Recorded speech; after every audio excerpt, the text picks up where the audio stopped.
Why are we constantly checking our smartphones? You know the feeling. You're grabbing a coffee, or you're on the subway, or you're just walking down the street, and you get the sudden, irresistible urge to check your phone.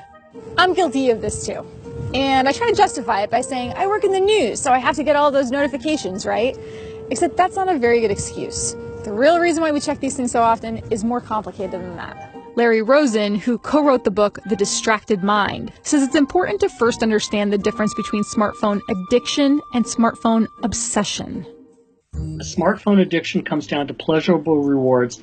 A smartphone obsession comes down to getting rid of anxious feelings, many that you're missing out on something important. Nothing new, no new notifications. What? And a lot of this behavior is reinforced through unpredictable rewards. If we check our phones again and again, we might get rewarded with emails, IMs, comments, likes, hearts. We just don't know when we'll get those rewards, which Larry Rosen says is not an accident. Some tech companies have designed it this way. And there are rewards built into almost all apps designed to keep your eyeballs there. That's what they want. And it's working for their business model, but I don't think it's working for our humanware.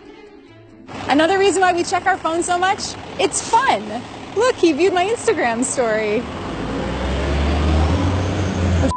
We don't like being bored. Psychologically, we hate it. And so we constantly look for things to distract us from the reality of our mundane existence. That's Nir Eyal, a well-known author and behavioral designer who believes that very few people are actually addicted to their phones.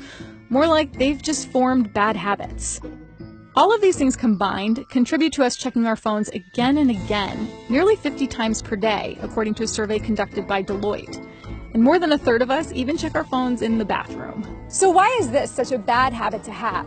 Well, for one, all the time you're on your phone, you're not really present doing the thing that you're supposed to be doing. And you might think that you have it all under control, but the truth is that the brain can't really multitask. Oh, my ride is here. And being so obsessed with your smartphone isn't necessarily good for your health. Almost every study that you see comes out says those who use their smartphone more often tend to show more signs of depression, more signs of anxiety-based disorders, more stress, more anxiety in general. That's the potential long-term harm, which we don't know a ton about yet because smartphones haven't been around for all that long.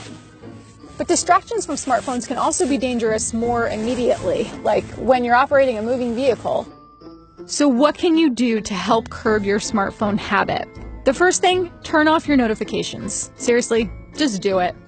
Second, schedule your smartphone time. Put yourself in a schedule where you can only check social media once an hour, or block out an hour in the evening to play around on your smartphone. And finally, don't think a temporary detox from your phone is going to do the trick. The point of building new habits is to make sure you control your phone, not the other way around. I feel better already.